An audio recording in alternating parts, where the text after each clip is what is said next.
What's up with the world? It's your boy CBJ. You are tuned in to the Know It All Sports Podcast. I am your host, Sleepy J, and this is my co-host, Coach Rudy, and you are joining us as we are here in Mexico City, Mexico.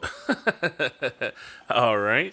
Well, look, technically, we're wherever anyone's playing us at, so... I'm in the room with you. Ew. Liar. Anyways, this week we have a lot to go over. Yeah, and we're gonna have to start with talking about more stupid people.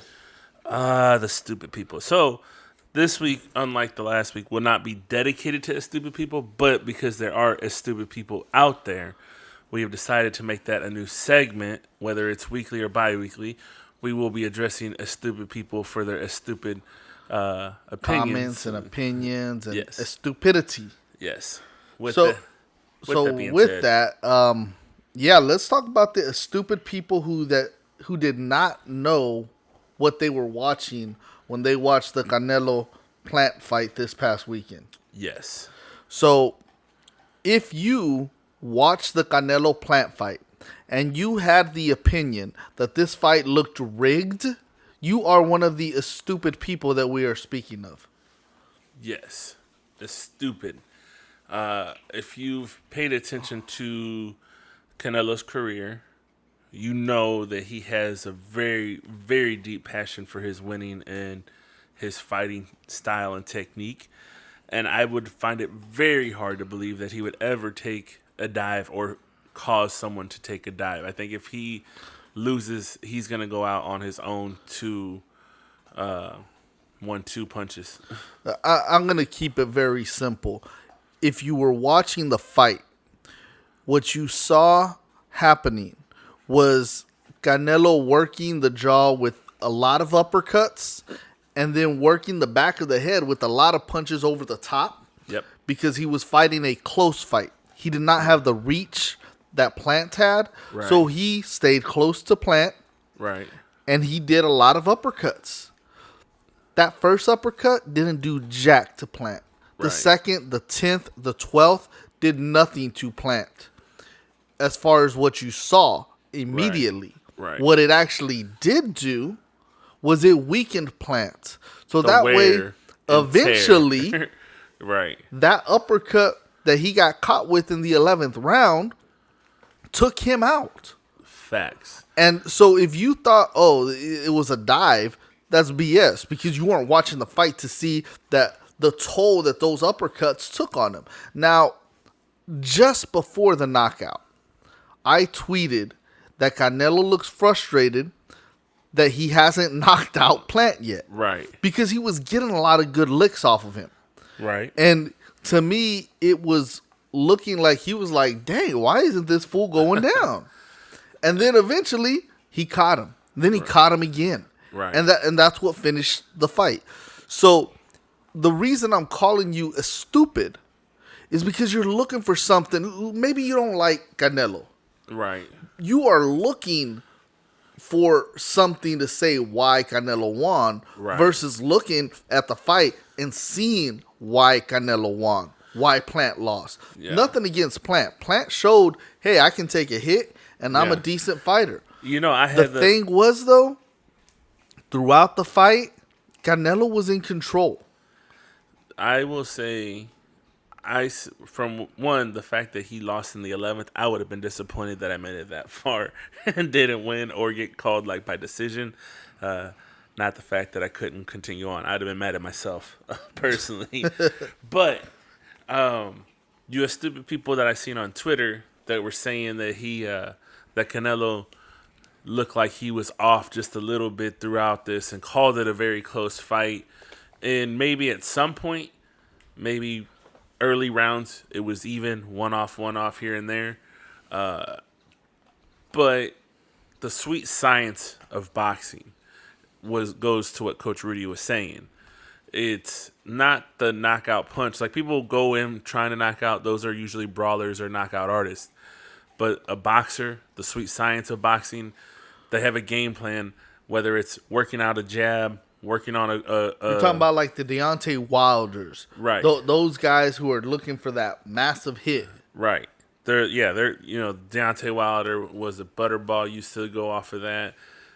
Tyson claims that was what he was. I think he was a mixture of a boxer. He was a brawler with a little bit of boxing knowledge. I think is more of Mike Tyson. yeah.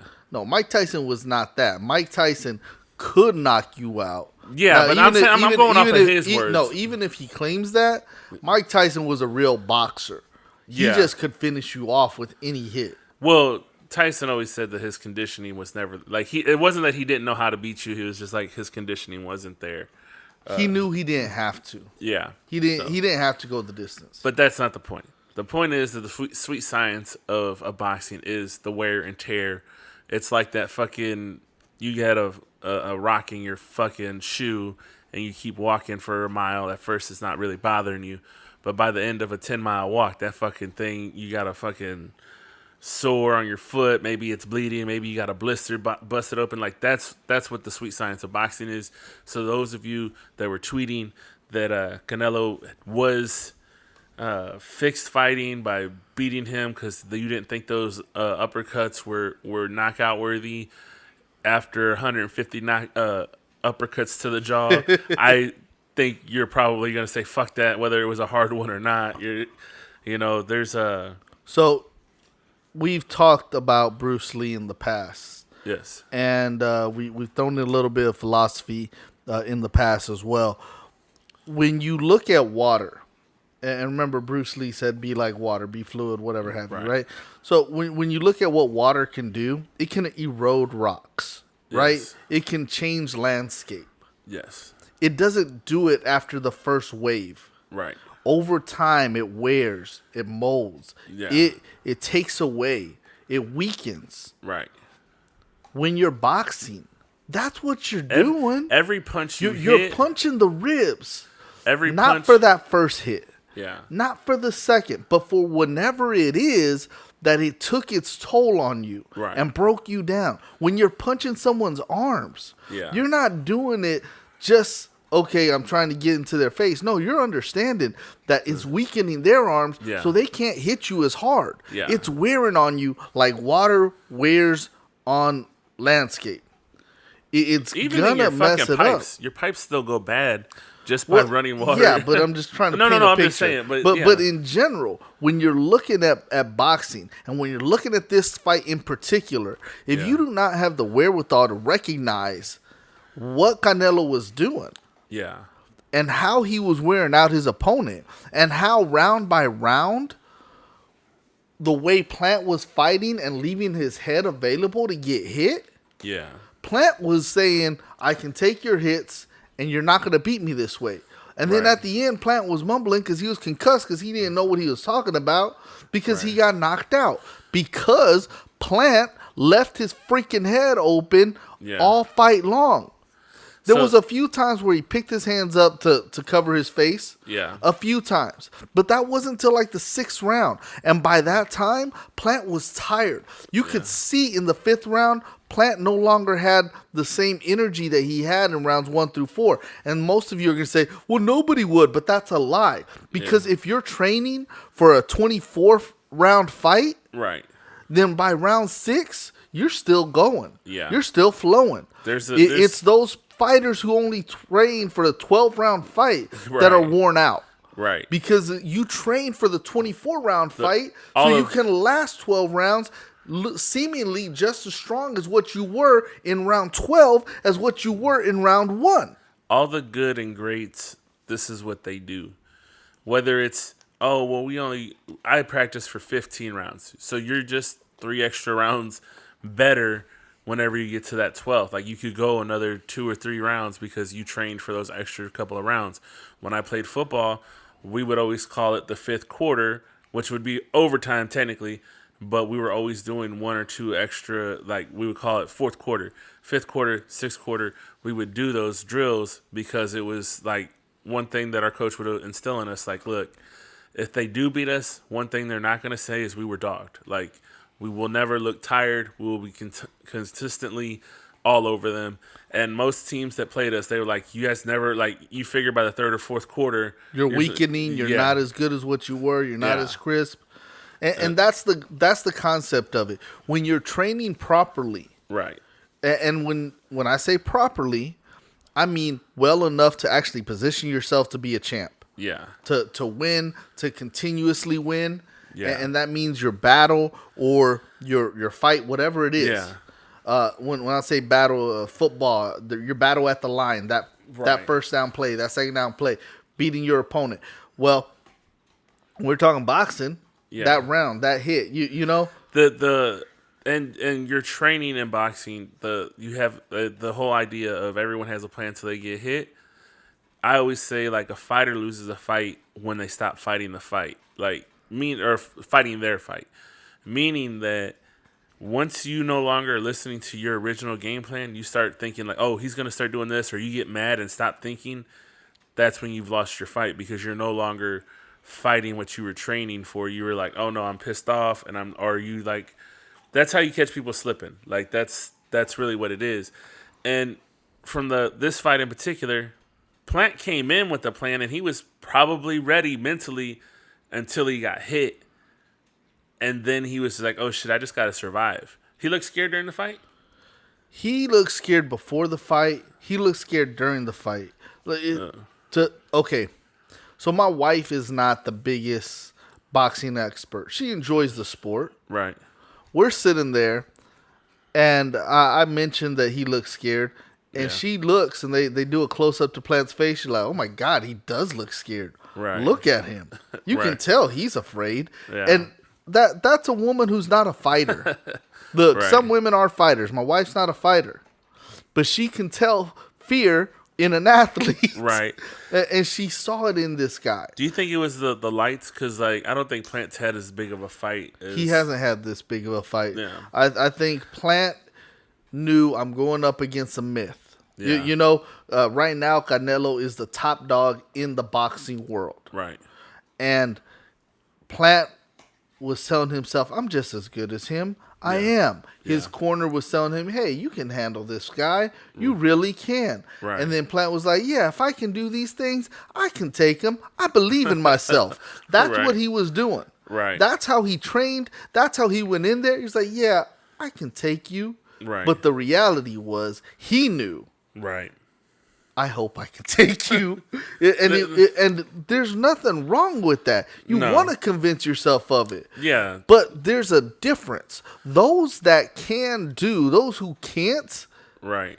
they don't. They don't succeed. So yeah. When you convince yourself, I can take you, Yeah. but the reality is, you know, you ain't as good. That's one of the things that You're not gonna win. Floyd does. He banks on it because he knows how to generate big fights. He counts on most because if you ever paid attention to a lot of his fights, he picked fighters that were also undefeated, that were ready for a big fight, but didn't necessarily Weren't have necessarily ready for the big platform. fight. Right. Like they were ready for a big fight, not the big fight. Right, exactly.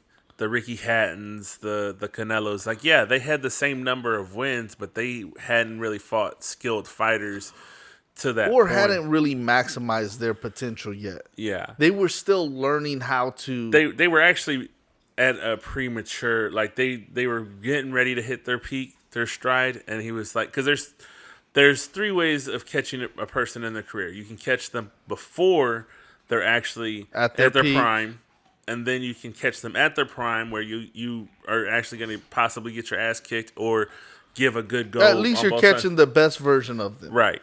And then there's after where As they're coming down. Yeah. Yeah. And Floyd was at his peak, and he was catching them as they were starting to get to their prime. Not quite there. Maybe 2-3 more fights. Canelo definitely was 3 fights away. Yeah, At very least 2 more fights away from being on that same level. yeah. I mean, and I'm one that will advocate. He learned so much. From Oh, you fighting. saw him get so much better after that one fight. one fight. And since then, I just keep thinking he is so good. From that time that he fought Floyd, and each fight I can see like, oh, He's a the last tactician. one. Yeah, I see him Learning. He literally does this thing where he will see something you do well in an opponent, and he adapts it. He's the little he actually he's taken Floyd's little shoulder roll he does from time to time, his playing on the ropes. Canelo never did that shit before. After he fought, he was like, "Oh shit, I need to work on my head movement. I need to work on this." I don't remember which round it was. I'm going to say it's somewhere around the sixth or seventh round. Yeah. Canelo got cocky because he knew, okay, this thing's over already. Yeah. And he put his both hands down and was just kind of walking around like, come on. Right. Because he knew if Plant swung on him, he could duck it and counter. Yeah. And he was just like, and it was just before the round ended, but he had his hands down. Yeah. And my wife was like, "Oh my God, he is baiting him." Yeah. And Plant didn't take the bait. He did not. Right. Which was smart. But yeah. I mean, shit. He slapped the shit out of him in the conference before the fight a few months back. Where Plant swung twice and missed. Yeah. And Canelo tagged him 3 times with it? Something like that. Now, so all you stupid people who don't know boxing or don't know real athletics, right? Just because you watch it and are entertained by it does not mean you know it. Yeah, there's definitely a difference of watching for entertainment purposes and actually watching because you're actually a fan of the student sport. of it, experienced in it, right? And skilled in it or understanding the skill of it. Yeah, I mean, shit. Me personally, I wasn't I always watched boxing growing up, but I was watching it for entertainment, and I started getting mad because I would see fighters that I thought how did they lose? I don't understand how they lost. I had to actually study oh, that's why, because they get points at this point, or they're getting points at that point. This is how the judges were going here, and so now I can call a lot more fights more accurately than what most people do, because again, I know what the points are. How the judges are calling them. Yeah. And what's actually being given credit for. Right. Now, so, look, getting away from the stupid people, just talking about the fight. Yeah. What did you see? What did you think? So, from what I've seen, and I mostly watched just a bunch of clips from Twitter and a few on TikTok. Or not TikTok, YouTube. But from what I've seen a lot of. I didn't see any points that Canelo was slow or anything. What I seen was him baiting him at times. I seen him actually working how he works. It's not necessarily that everyone looks for those big knockouts or whatever. I seen him. I don't know. I seen him. There were, I guess, a few shots that I seen where they were trying to show Plant had him better at this point. I think it was in 4th round or maybe the 5th round, where it looked like Plant was actually getting the better of him. But in those early rounds, I always just take Canelo as feeling it out, figuring it out. Look, honestly, by the 5th round, Plant wasn't winning anything. Yeah. Maybe in round 7 or 8, Plant stole one of them. Yeah. As far as how I scored it, Right. He had his segments in several rounds, especially early in the round where he came out more aggressive than Canelo. Yeah. But throughout the duration of the rounds, Canelo pretty much took over. Now, here's the truth of it. In most any fight, someone's going to get tagged. Yeah. Right? So, Canelo did get tagged a few times. Right. Plant got a couple good licks on him. He Right. really did. Square in the face type stuff, Right. and that's going to happen. That's the sport of boxing. Right.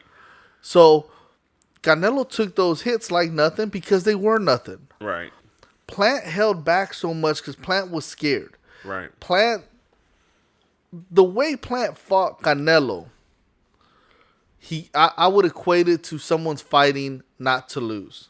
He wasn't fighting to win. Right. Because what happens when you're fighting to win, you kind of expose yourself more. Right. Right? So you leave yourself vulnerable. And Right. Plant didn't want to leave himself vulnerable. That's one thing a lot of people do when they fight Canelo is that they know that he's a counterpuncher. If you leave yourself open, he is very good at like, oh, whenever he throws this punch, I can definitely do a counter at this point. He's great at that. He's worked on that very well. So yeah, he definitely does that. One thing, just jumping off of the back of what you were saying, when you see like, and that's why fans, the casual fans, when they see an aggressive fighter, they think that they're winning because they come out and they're just more aggressive in the beginning, and that's where like I look at it like, yeah, but if the boxer was blocking those punches, it doesn't do anything. If they don't actually connect, those don't count as points. And that's how at the end of 12 rounds or 10 rounds, however long the fight is, that fighter will wind up losing because they don't have the points that you thought they were getting just because they came in looking all flashy, throwing those aggressive punches, chasing them around. Like those things, they look entertaining, but that's not what's winning the fight. Yeah, and at the same time, depending on how the judges are classifying it, jabs can make it look like somebody's winning because they're throwing a lot of jabs, but they're not throwing any power behind it, you know? Right. So someone's tagging a lot. And I know that's a lot how Floyd won because he was just jabbing the hell out of people. Yeah. But prior to Floyd winning like that, Yeah. the judges didn't used to give that type of credit to a boxer. Right. They would say, oh, he's throwing meaningless punches. Yeah. Yeah, it's technically touching them, but it's nothing. Right. So, but when Floyd did it, the judges kind of switched how they scored. Right. And right now, post Floyd's career, it's kind of going back to what it used to be. Yeah. Where the jabs aren't given the credit that they were like they were during that 10-year span where Floyd was on top of the boxing world. Yeah. And that's what you have to understand. These things have ebbs and flows. Yeah. What works today might not work in 2 years, might not work again till 6 years down the line. Yeah, I mean that's in any sport. Football, you know, one minute we're a passing league, the next minute we're a running league, a defense league. Like once you find something that works, everyone adjusts to it and they change it. Then someone will come in, shake it up, and be like, "Oh, they did something completely different than what everyone else does." Yeah, and it's gonna evolve. That's sports. All right, so now let's move on. Yeah. By moving on, let's move back, back to the '90s. Scotty Pippen. You remember Scotty Pippen? Yeah. We touched on some stuff that he was saying a few weeks ago. Yep. Well, his book is getting set to drop, and more excerpts from it came out. Yes. And Scotty was let me see. He was up to his old tricks of putting Michael Jordan down. Yes. He came out and he was still making complaints of The Last Dance, the documentary over their last year, their last championship. And he was upset that Jordan made like $10 million off of it and the rest of the team didn't make anything. Yeah. And pretty much he said that the only reason Jordan came out with it when he did was so the young fans could know how great he was compared to LeBron James. Like that was his shot. Yeah. That's what he's saying. Yeah. Jordan only did this so everyone would know that he was great. Like, he's just so insecure. Like that. Yeah. That's the angle that he's working. Yeah. So I've been talking a lot. Yeah.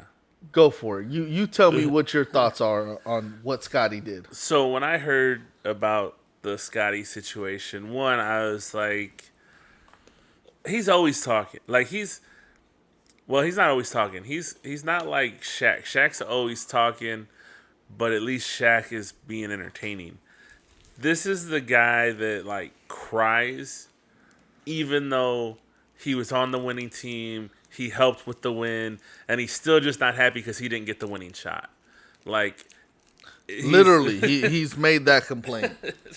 So, Scotty, the thing was about the situation. I don't know. The way I looked at this was, if this was him, like Michael saying, like, yeah, I just want people to remember that I'm still Michael Jordan. Fuck it. He's fucking Michael Jordan. He can do that. There's a reason why it's been how long and we're still arguing over who is the modern day or Who's the greatest? How yeah. great was Jordan? Was he great? Was he not? Yeah. I'm going to put it like this, Jay. You have some people that get upset when a team whoops up on another. Yeah. Like this principal screamed at her students and her coach. Yeah. Because they won like 116-0. Yeah. She said that they didn't show any class in doing that. Yeah. And my thought is the other team should have stopped them. Yeah. You don't want to get embarrassed. Stop them. Right. I've had, unfortunately, a few times where we were getting our butts whooped. Right. And I didn't like that they had mercy rules. I was like, we need to learn how to tackle. I feel like that's one of the things that I don't like about, I don't like mercy rules either. And I get it. It hurts some people's feelings. But at the same time, like, in a world of learning, guess what? There's going to be times where you're going to get your ass kicked. And there's no one that's going to come in and save you and say, oh, well, you've had enough. We're going to take you over here and don't worry. Like, there's not people that are going to hold What's the your old hands. saying? When it rains, it pours, right? Right, exactly. And so when things are going bad for you, Right.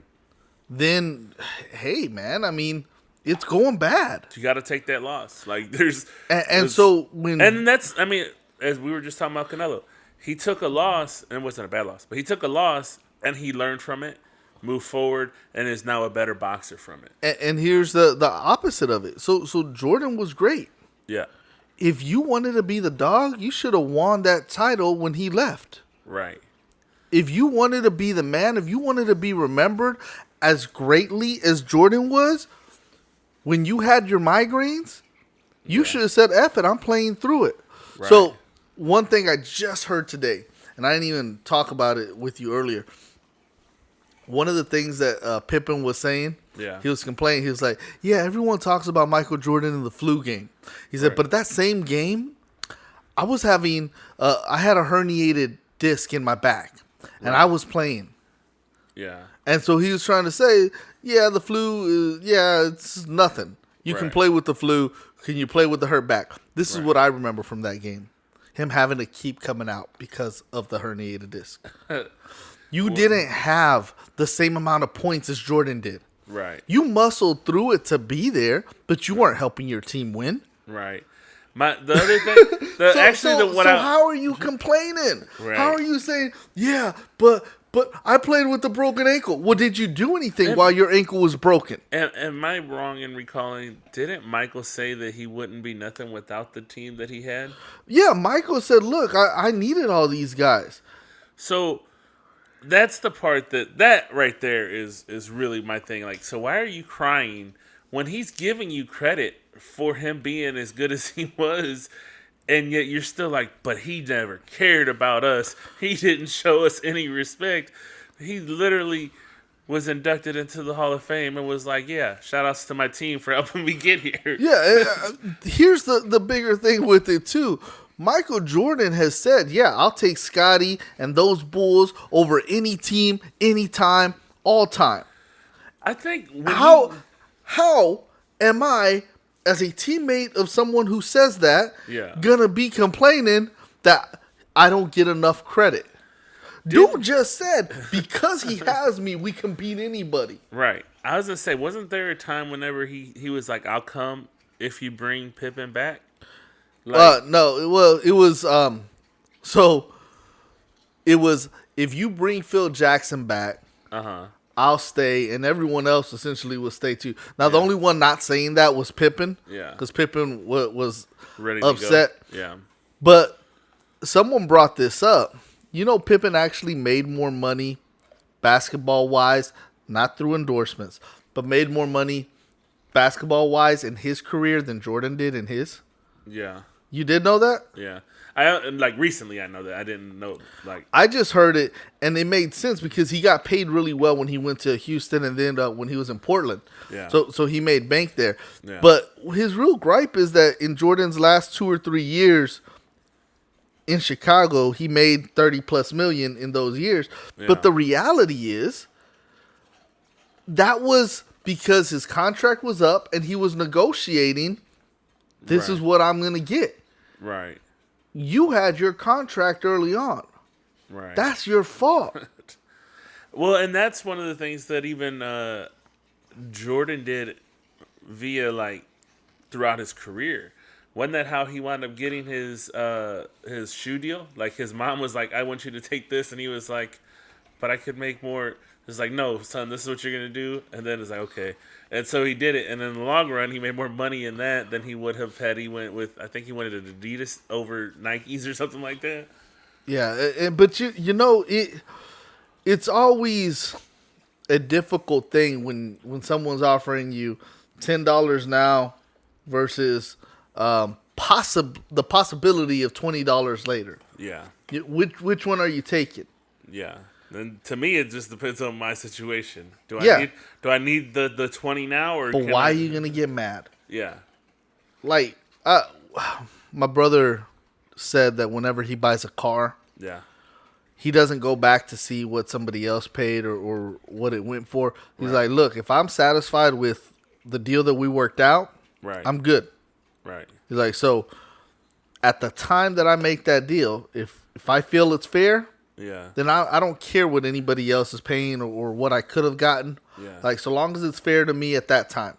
yeah. And that's the same approach I take with stuff. Yeah. Like, all right, this is what I'm going for. And if Right. it's good for me now, then that's what it is. Yeah. And then maybe later you're like, damn, well, I guess I could have got it cheaper. Oh, well, yeah. it's already done. For sure, like that's definitely happened to me plenty of times. Like I was okay with like, unless I did the research, like oh, so and so got it for cheaper, I want it for cheaper.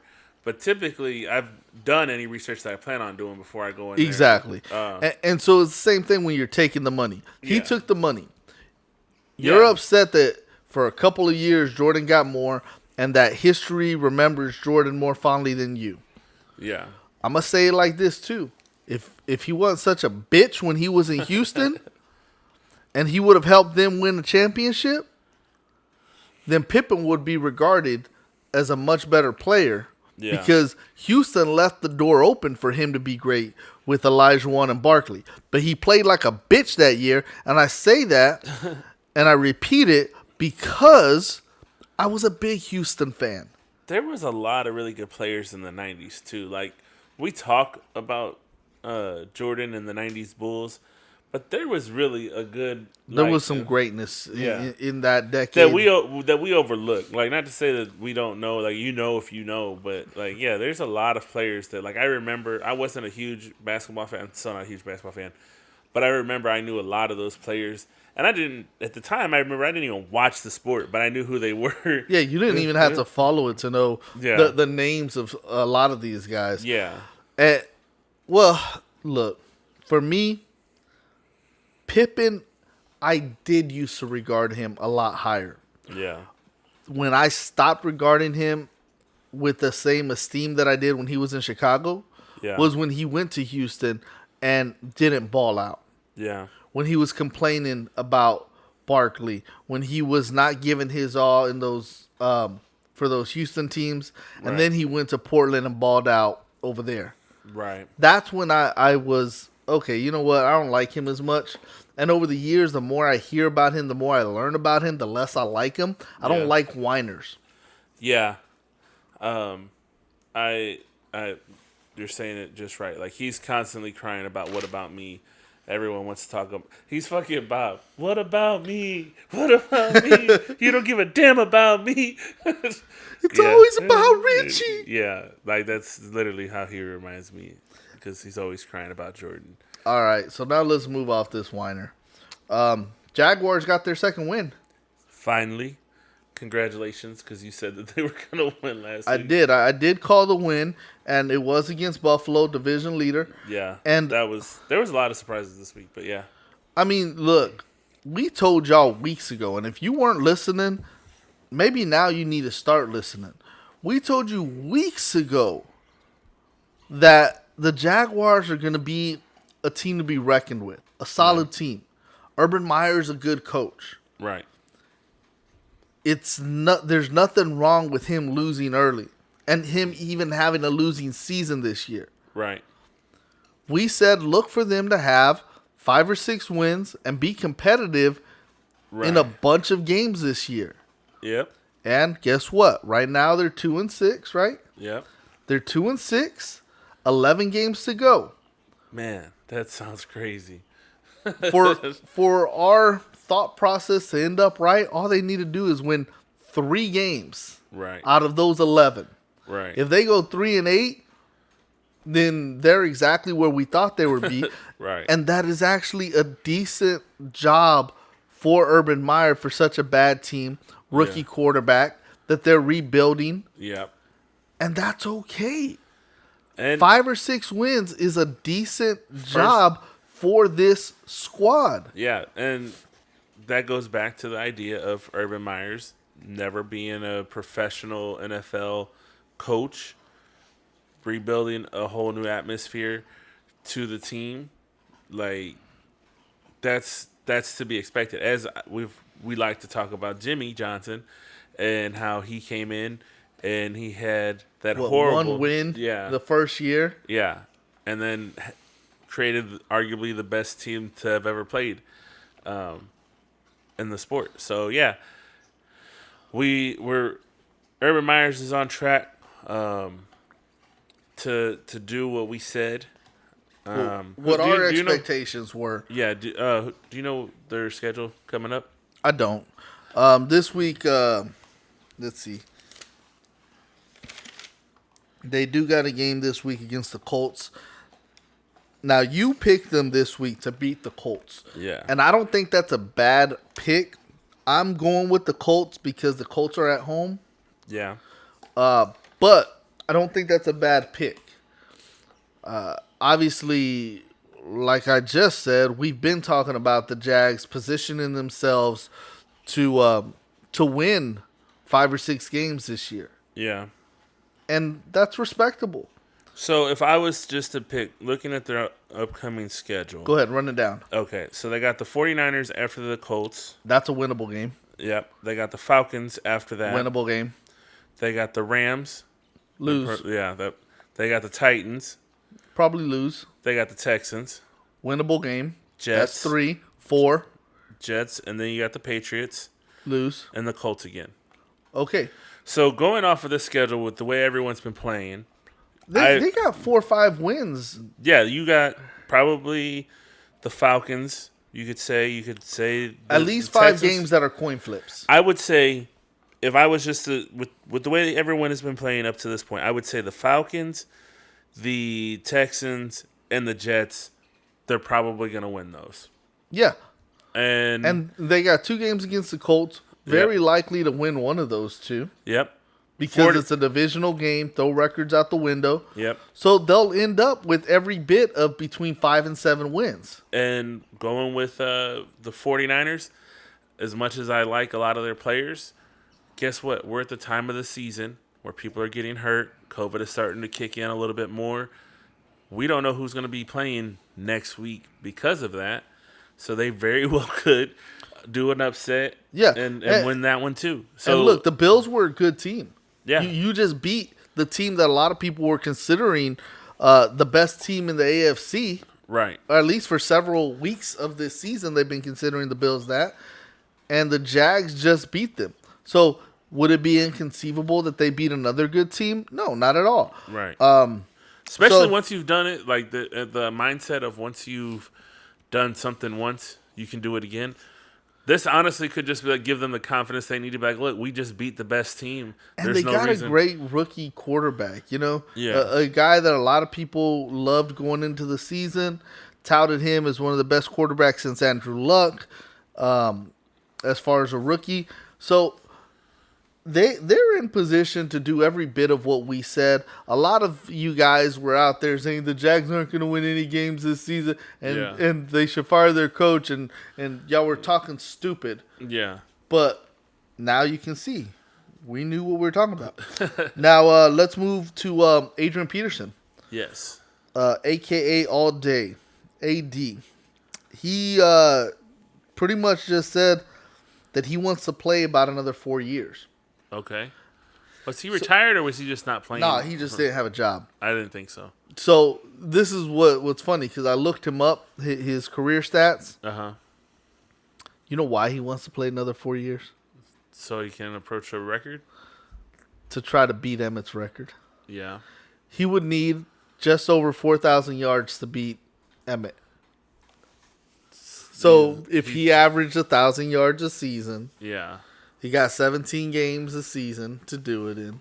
I don't even think he's been doing that Look, in the last... well, no, and the reason he can't is Yeah. because he's getting injured now. That's what I'm He's saying. getting to the point where after 5 games he gets hurt, so he'll Yeah. miss 3 games, 4 games, Right. and then he'll play another few games and get a Get couple hurt. 100-yard games, and then Yeah. he'll get hurt again.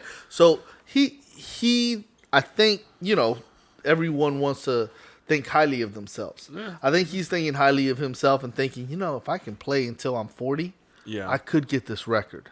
Right. And I was great for a long time, so people would. To me, Yeah. it's not the same. Emmett was still a good back at the end of his career, Yeah. and I think he was I don't know if he got 1,000 yards when he was in Arizona or approached 1,000 yards before he got hurt. Yeah. His second to last season, but Emmett was still a very serviceable back. Yeah. Still the lead dog when he was there, and it wasn't like the last 5 years he was just maintaining. He was still one of the best running backs in the league. And Adrian, if he did this, it'd be like his last 7 years he was just Frank Gore and just getting 500-600 yards, That's what I was saying. That's what I was thinking. I think he probably only gets about 500-600 a season Well, with the way the he last 2 or 3 seasons. Adrian may have gotten 1,000 when he was with Washington one year. Yeah. I don't remember off the top of my head if he did, but I know he was somewhere close to it. Yeah. So either way with it, what are your thoughts on it of him wanting to play 4 more years? I mean, if it's the idea of I just want to Yeah, play. in 2018 he had 1,042. 2019 898. 2020 he had 604. Yeah. And yeah, for Emmett, your question, yeah, his last year he had 937 yards. Yeah, I knew it was somewhere around Yeah. 900 or 1,000 right there. Yeah. So, but anyways, if it's the idea of I just want to play football for 4 more years just to make it till I'm 40, by all means, hats off to you. Do you? Hopefully, there's a team that'll stand by you for the next 4 years. At least you could be a backup in that. I don't see you being a starter the whole time. But if you're looking for a last great flash because it's not because I don't think you couldn't do it. You could do it. But can your body withstand the hits from these 20, 25-year-olds? Because I can tell you, as you get older, those fucking bounce back days are a lot harder. And so I can't imagine you still wanting to do it. Like right now, yeah, today I could say I want to do that. And then after another week or two, like, yeah, you know what? That was a stupid thing for me to say. Yeah. I don't want to do that. That shit fucking hurts. So, I mean, fuck, dude, on the wear and tear on your knees after one more season, your ankles as a running back, dude, like, I think that's a far stretch if that's what your intentions are. Like, I could get 1,000 more yards. And if he could, you'd have to have the right line. Look, honestly, and the team. nothing in his recent history suggests that he could. 2016, like 72 yards. 2017, Yeah. look, he had a few like serious injuries. Yeah. And that's why his 1,000-yard season in 2018 was impressive. Yeah. Because, hey, after I 3 remember- seasons of doing nothing, it's Yeah. cool that you got that 1,000 yards. I want to say he did have a big injury in 16, I think. Yeah. That slowed him down. And I remember the 18 year that everyone was like, "Wow, he looks very young and Then he ready got to hurt go." again. Yeah. Or before 18. But, yeah, Yeah. so anyways with it, look, if he does try that, I Yeah. very seriously doubt that he'll get... I So- don't think Emmett's record's getting broken. Let me just put it like that. I was gonna say, if his intention is that, let's say he says, "Okay, I'm not gonna retire till I do it." Do you Yeah, you think can- he pushes it? He would need to longer? play 10 years. That's what I would imagine. Like, you'd have to have 10 years of a good 500, 600. Yeah, he would need to play 10 more years to beat Emmett's record, and he ain't going to play 10 more years. Yeah. Now, Fuck, I wouldn't want to be 45 going against. having to do it. But you know what? He also has like 8 kids or something. So Yeah. maybe he just wants to play because he has Kids. a lot of child support. Yeah. Because he has with like 7 different women or whatever. So, all right. So that was our news on all day. Speaking of great running backs, though. Last week, I think it was, I told you that Zeke broke 9,000 yards for all-purpose yards Yeah. for his career. Well, this past weekend, Zeke broke 7,000 rushing yards for his career. Right. So, you know, that's quite an achievement. 6 years, 7,000 yards. Yeah. And, you know, with one of those years, he had that 6-game suspension. Yeah. And And you know what? this year, he still has, what, nine games left? Yeah. Well, Yeah, because they got 8 games, 6-2. okay. So he still got 9 games left. Right. So it's conceivable that in those 9 games, he averages about 100 yards and has 8,000 yards by the time this season's done. Right. Like, I'm not going to guarantee that, but I'll No. tell you what. Injuries permitting, Yeah. he'll have 8,000 by week 2 of next year. There you go. You could have had, if we weren't talking about Canelo during the stupid people, you could talk about that for all the people that say he's not good anymore and that he's no longer. Yeah, you know, people like to remember the new guy and think, oh, this guy is fantastic. This is the future. This is the Hall of Famer. This is the greatest we've ever seen. Yeah. And people are saying that about Derrick Henry, even though Derrick Henry's first 3 years were, look, quite honestly, they were shit. Right. All right. Now, I think one of those years he was serving as a backup to DeMarco Murray or something like that. So it's not necessarily his fault per se, but he didn't show that they needed to give him the ball over DeMarco at that time. But that still said, when you look at what Zeke is doing and what he has done, Zeke is still the class of NFL running backs.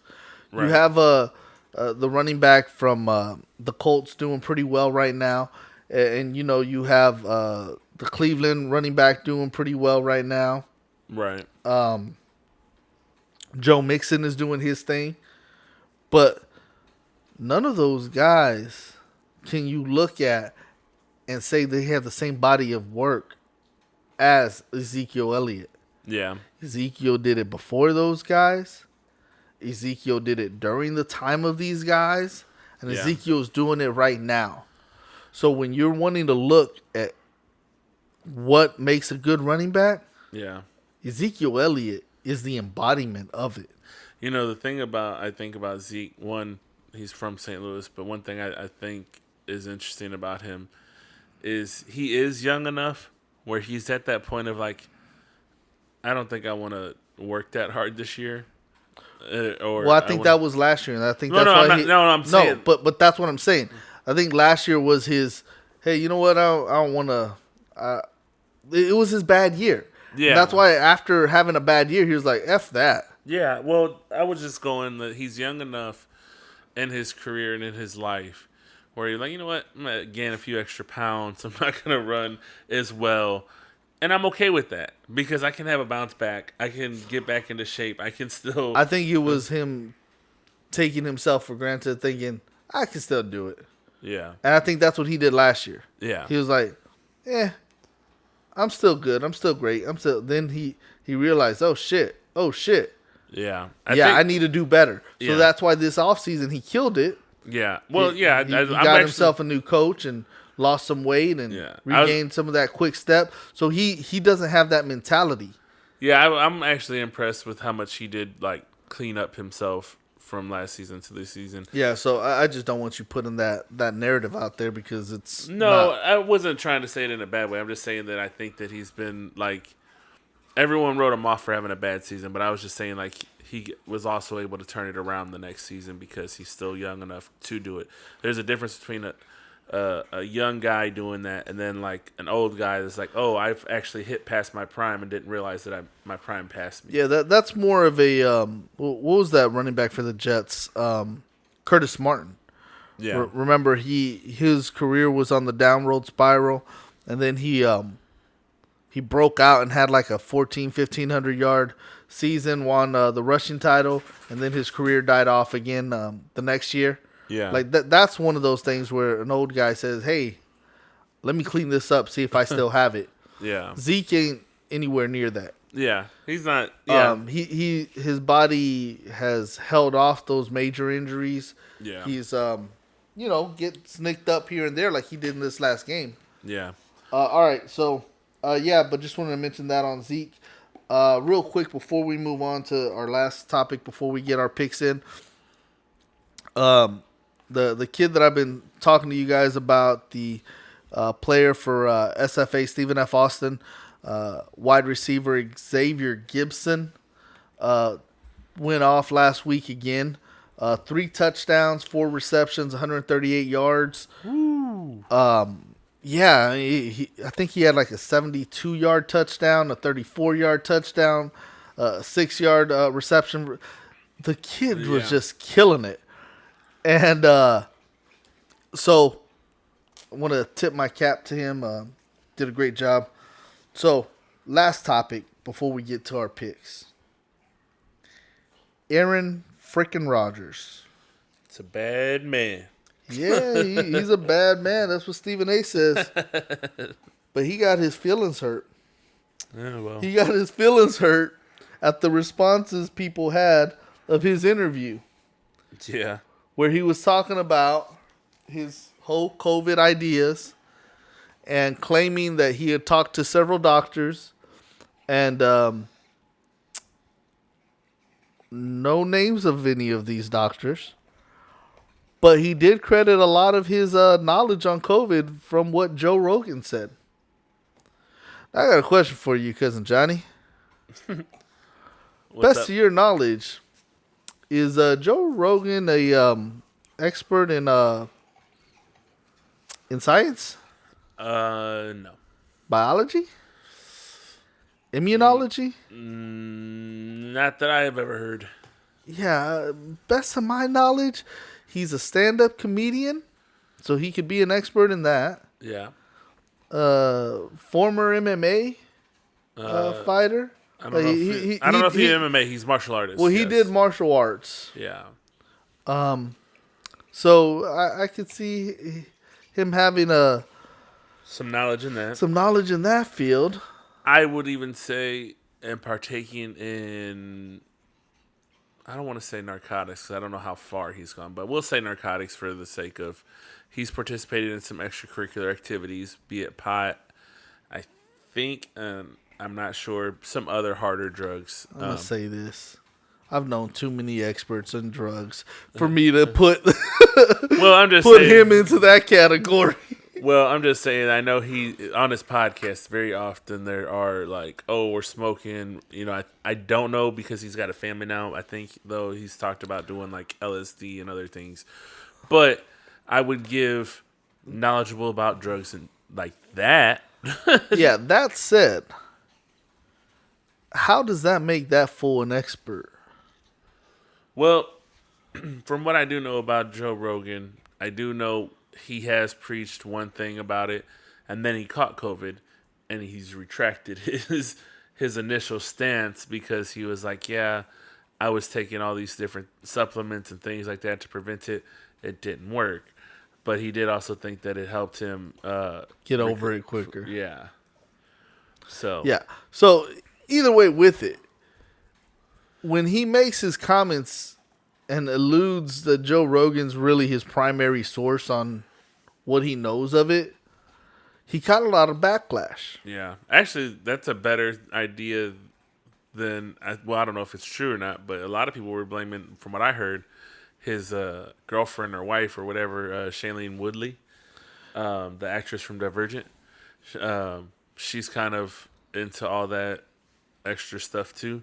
So when I heard that, I was like, I actually believe that. I didn't know that he was blaming Joe Rogan, but No, he wasn't blaming Joe Rogan. He was crediting Joe Rogan. well, yeah, He was saying, look, I've talked to a lot of doctors, and actually a lot of what I learned was from Joe Rogan.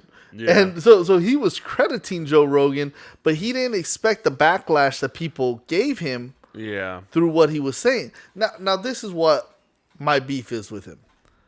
It's not that he don't believe in the vaccine. yeah, It's not that he didn't choose to get it. It's not that he misled people. It's not any of that. It's that he's so soft that he gets his feelings hurt because people come after him for what he said.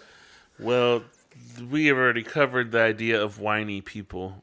Why are you getting your feelings hurt of what someone says? Yeah. My son calls me fat dang near every day, 5 times a day. Yeah. He asked me why I'm so fat. And Tell him, shut up, bitch. I know someone that like it. and I tell him I'll hit him in the throat. But and I've only done it once, so don't even. Yeah. No, but seriously, why are people that have the position, the power, so freaking weak Yeah. that they're getting their feelings hurt? Whether you're talking about politicians or athletes, my God, it gets on my nerves how weak these people are who are supposed to be examples of quote unquote manliness or strength, but Right. they're so sensitive. Yeah. What's with all this sensitiveness?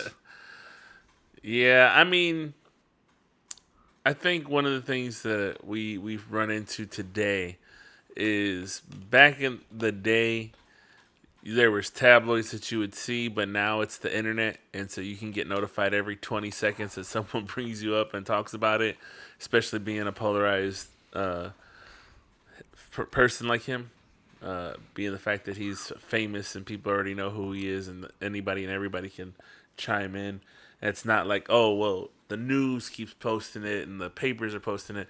Now it's everybody every 20, 30 seconds is saying their part. Yeah, okay. So one thing I forgot to jot down, and I know we're supposed to already be making our picks. Odell Beckham.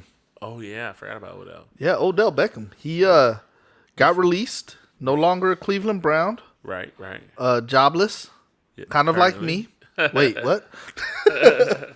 No, so Odell is looking for his next gig. Yes. Now, here's the problem. Some people are talking about Odell being done. Yes.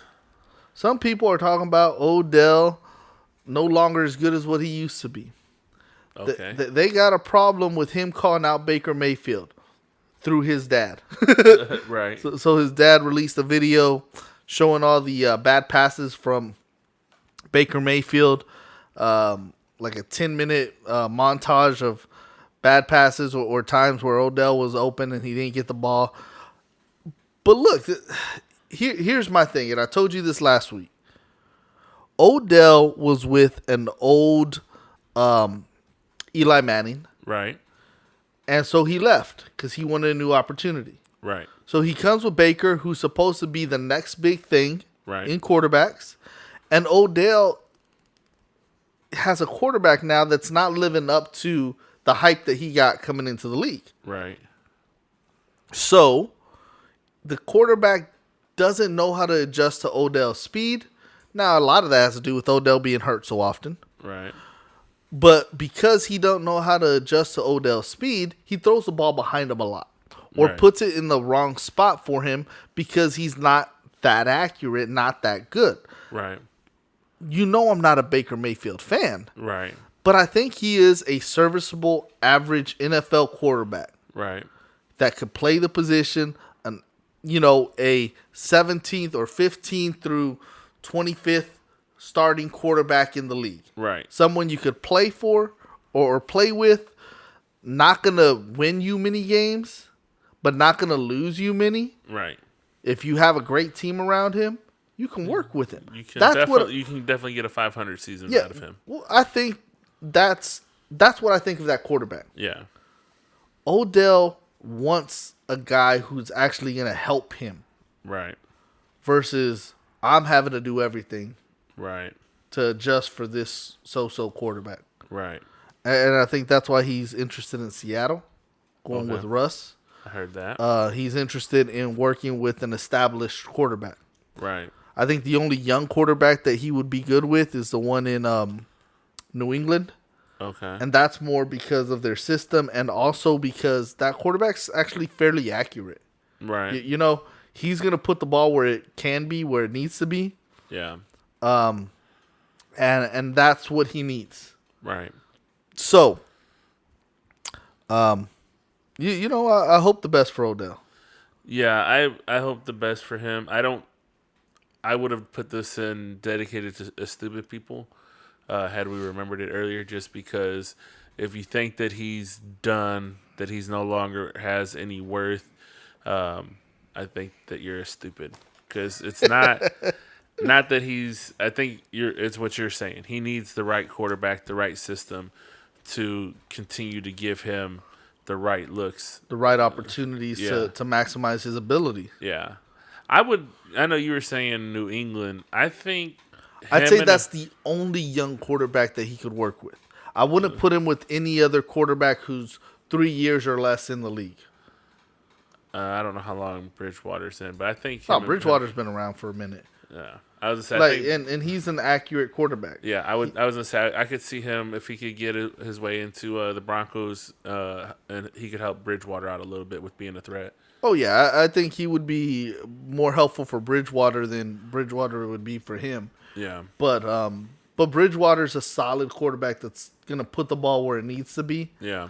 Once again, not gonna lose you a game, but not really gonna win you the game. Yeah. But I think he wants a premier quarterback. Yeah, he wants. Well, I mean, shit.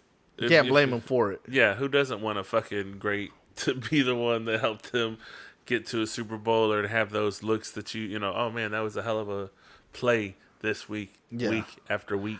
Now I don't know if there's a ton of room for him in Seattle, based on they got Lockett, they got Metcalf.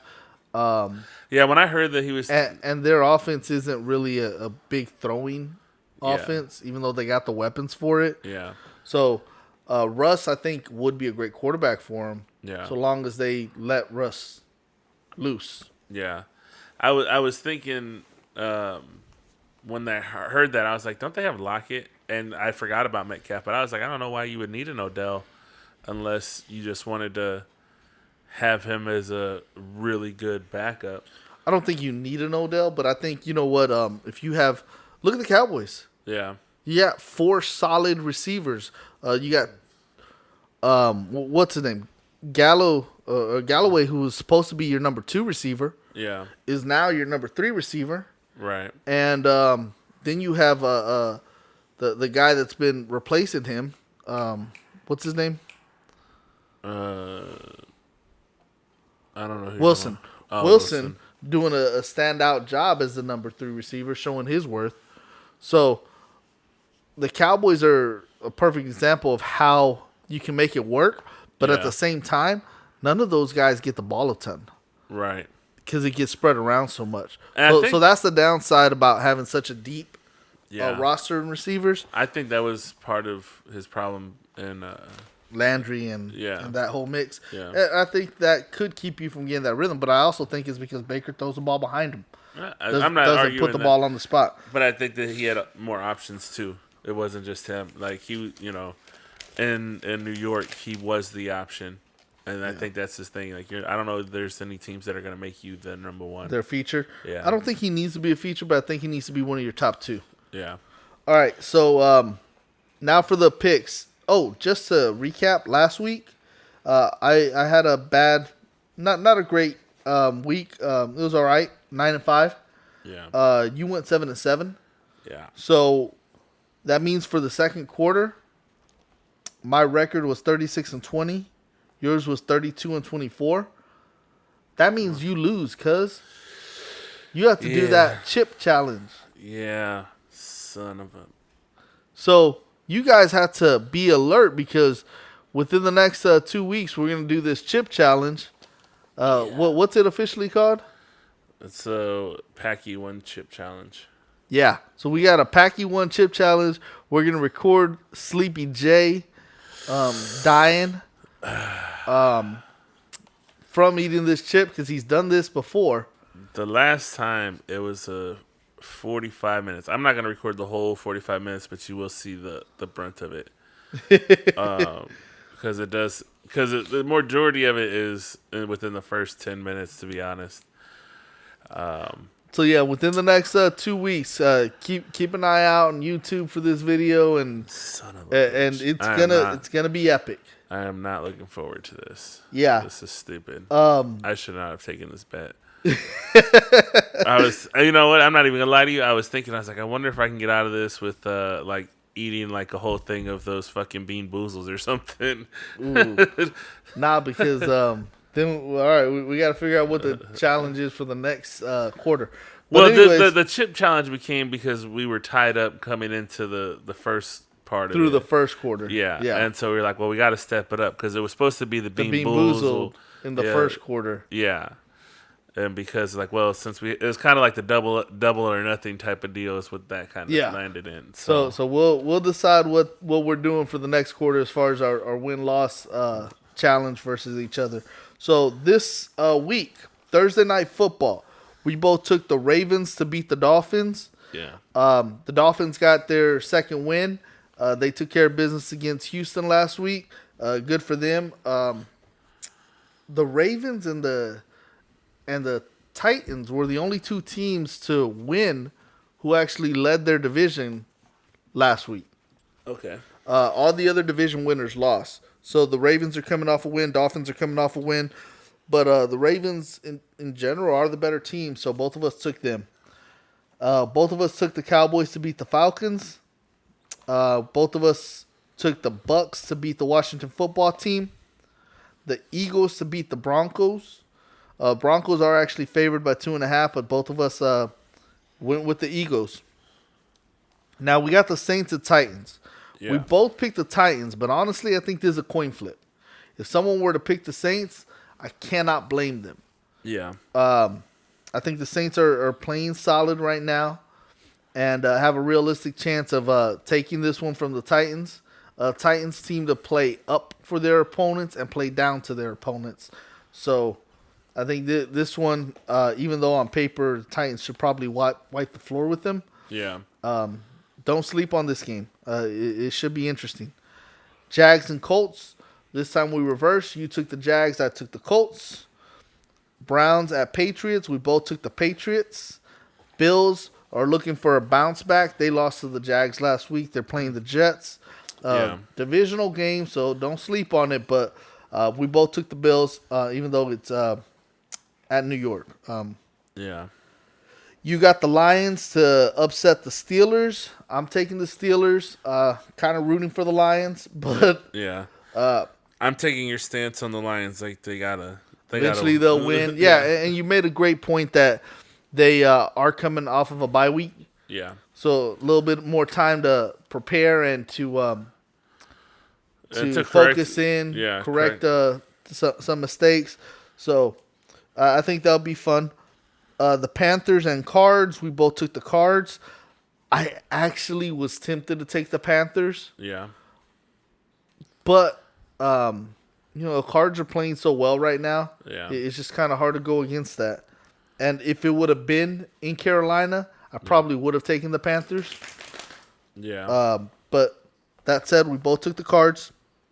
Vikings at Chargers. You took the Chargers, who are playing at home, and I'm taking the Vikings. The Vikings have lost a couple close ones of late, and I think that they're going to bounce back and get the Chargers. Chargers are 5-3 right now. Yeah. Seahawks at Packers. You were back and forth on this like crazy, but we both ended up with the Packers. Yeah. We both ended up with KC over the Raiders. I think this is a coin flip game. For me, I was so wanting to pick the Raiders on this one. Yeah. So I think I'll pick the Raiders whenever KC's at home, flip it around. But we both took KC on this for Sunday night football game. And then the Monday night football game, we both got the Rams to beat the 49ers. That said, recap real quick the Dallas Cowboy game last week. Yes. You want me to recap? Yes, that's what I just told you. Okay. Jesus, don't listen. Well, I mean, they lost, and people are now saying, like, maybe they're not as great as we thought they were, which, again, I could have put that in the stupid people section. But what do you want me to recap about it? I mean, there was a loss. It was honestly, I was very annoyed and aggravated by this game. I wasn't as much. Okay. So, all right. There was a point where the Cowboys were down 30-0. Yes. Now, the final score 30-16. Yes. We had that discussion. And here's what I saw with the game. First quarter, Cowboys start off very close to midfield. Get into the territory of the Broncos and go for it on 4th and 1. Okay. And they don't get it. Okay? Okay. So now Broncos have it. Our defense steps up, makes them punt. Yeah. 3 and out. Pushes them back. Like, I think it was 3rd and 22 or something like that. So it ended up like 4th and some in a big distance. Yeah. The defense stepped up, made them punt. Dallas gets the ball back, drives a little bit, ends up turned over on downs again. Once again, getting close to midfield and turned over on downs. Right. They don't punch it through. I think Dallas did this because they didn't take the Broncos seriously. The coaches were like, okay, well, we're going to be able to score, so even if we give up some points, it's going to be okay. Right. We trust our defense enough, and we think that we can score on this team. Right. I think that's what happened. So what ends up happening is you got 2 opportunities to score. You don't get anything. Possibly 6 points you could have gotten, but there's no guarantee. Our kicker sucks. By the way, our kicker's out for COVID this week. Okay. But with that said, then Denver gets the ball and they score. Okay. And then Denver gets the ball and they score again. Mm-hmm. And you get a chance. You're just not flowing. Had some drops by Amari Cooper. Had some drops by Pollard. Yeah. And one big thing, Zeke got hurt early in the game. Right. He gets hurt. So what did the Cowboys do? Keep Pollard out there. Right. What happens with Pollard? You're shut down. He was shut down. He had 2 good plays in his time there, but had a big 3rd and 7 drop. Pass that was right in his hands, just drops it. Right. The big dogs make the big catches. Right. Pollard, we've been saying, is a serviceable back. Yep. But all of these people who at the beginning of the year are saying you don't miss anything by having Pollard over Zeke, it's the same thing. Yeah. It's even better with Pollard. Right. Pollard cannot do what Zeke does. So in the second half, even though Zeke's hurt, they bring him back and Zeke does his thing. Now, right. Zeke doesn't end up with 100 yards, but he ends up with solid numbers. Right. And then catches and runs. Right. Well, the thing is, though, Dak had an off game. And I've told you for years, every great quarterback in the league, has 3 bad games in a season. Right. At least. Now, the bad quarterbacks have more. Right. Right. But even the Drew Breeses, the Tom Brady's, the Aaron Rodgers have 3 bad games. Yeah. Count them. Look at them. They'll have them. Dak had a bad game. He overthrew some players, and then the receivers dropped some passes, and it was just a bad game by the team. Even still, they're only down 16 points at halftime. They were forcing Denver to kick a lot of field goal attempts.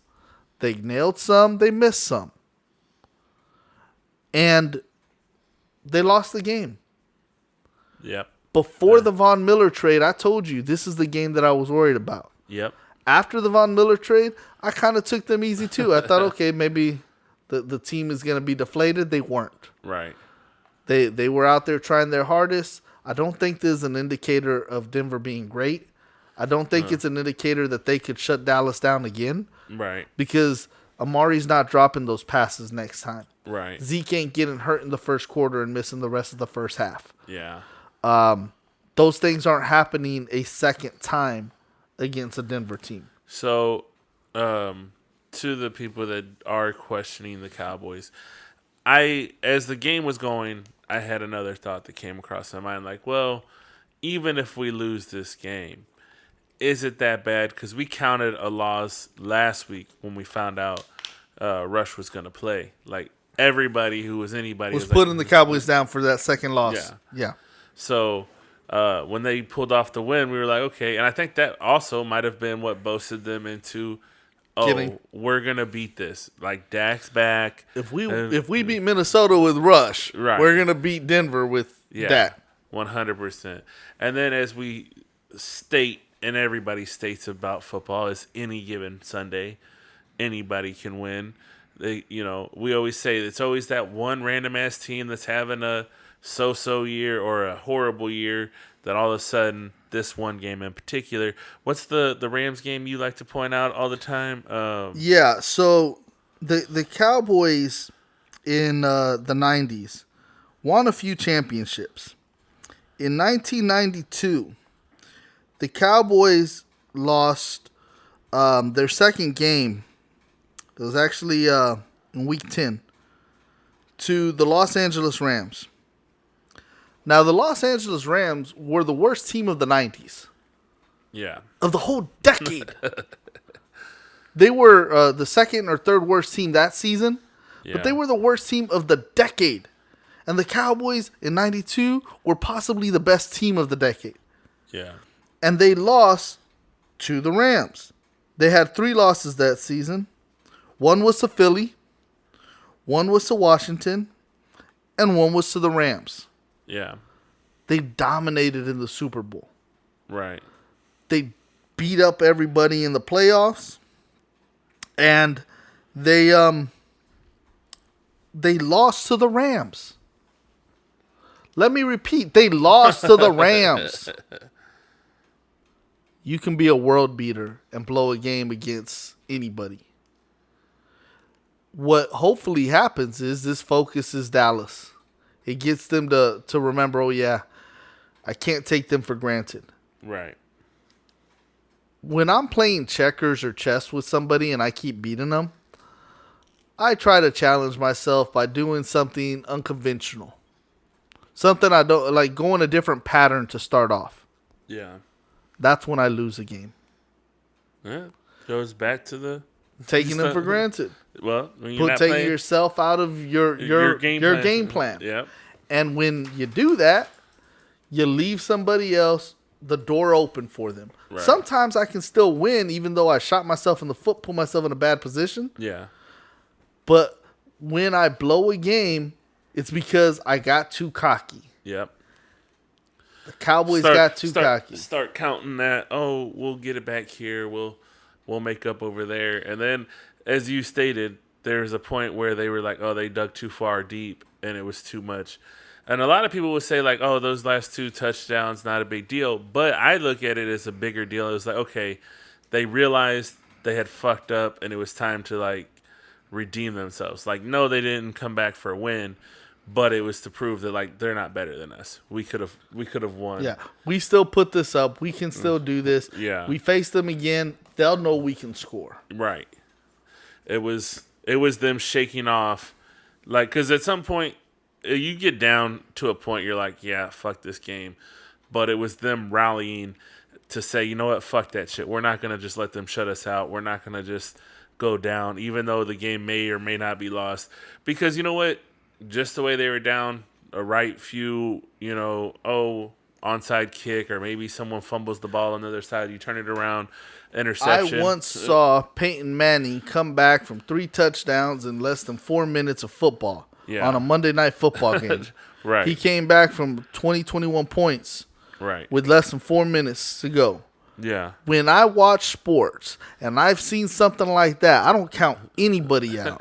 Especially when you know that they have the talent, to do it. You saw Tom Brady come back in the Super Bowl down, 32 to 6 or something like that, to 3. Yeah. And then they win. Matter of fact, we saw Houston blow the same type of score in the freaking AFC Championship game in '93 to Buffalo. Yeah. That stuff can happen. That's a lot worse than being down 16-0. Facts. It was I mean, it is what it is. Players didn't play it the way they should have. They were, in La La Land. They got their head together. Matter of fact, I wouldn't be surprised this coming up game they completely obliterate this next team just because they they did bad and they feel the need to overcorrect. and if it's a close game, that doesn't mean that they didn't get stuff right. Right. Because the focus really should be getting the win and preparing for Kansas City, because you're about to get tough. Yeah. You're about to get Kansas City, then you're going to get the Raiders, and then who you got after? Who? Is it Arizona? Arizona in December. Yeah. I think I don't remember. Is it the Bears or something? You have right after the Raiders. But it's about to be a tough little schedule. Right. So even if Dallas barely escapes with the win against Atlanta, so long as they get that dub. Right now they were 3-1 in the first quarter, 3-1 in the second quarter. So up next you got the Chiefs, the Raiders, Saints, that's who it is, and Washington. In our division, I don't care how well Washington is doing. Or how bad they're doing. Yeah, like Washington is the team that I literally hate. I don't care who. Like, I don't care about the Giants or Philly, but Washington, I feel like even if they win or lose, like they fucking come to play the Cowboys every fucking time, and it makes me nervous because I feel like they do. Like, I don't know why they give us a hard time. Yeah, my thoughts a long time ago was we will probably lose one of those games to Washington. Yeah, but that said, the Cowboys got the Falcons this week, and you can't sleep on them. But I think that this game against Detroit, the Cardinals is in January, by the way. It's not. It's in January 2nd. Yeah. Wow. Yeah. Okay, but even though they got this loss against Detroit, yeah, I don't think you need to overreact. Just Detroit. Dallas. It was, or not Detroit. It was the Broncos. Denver. I was thinking D. Yeah. Against Denver, I don't think you need to overreact. I think you just need to understand that's what happens. Yeah. And hopefully, they correct these errors and then they move on. And as we said off the air to our in our phone conversation after the game, we much rather earlier losses than later losses. Meaning that if you're gonna lose, let's get the losses out of the way and let's start rolling the last 4 or 5 games, and that way we're in the playoffs and doing just fine. I prefer no losses whatsoever, but if you're gonna get them when it doesn't matter, when they're not in the division, because I hate divisional losses too. That's my personal take. But anything else? No. All right, guys. Well, we ran a little bit longer than I expected, but nonetheless, if you guys want to show support, please continue to tell your friends and family about the podcast. If you can, rate us. If you want to follow us in our tweets and things that we do outside of the podcast, please follow us on our social media. You can follow me on TikTok, Twitter, and Instagram at SleepyJ, SLEEP_E_J. You can follow Coach Rudy on TikTok or on TikTok, Twitter. At Rudy V 1982. And do us a favor when we post our video or our podcast. Yes. Go ahead and retweet it. Retweet if you can. No, they can.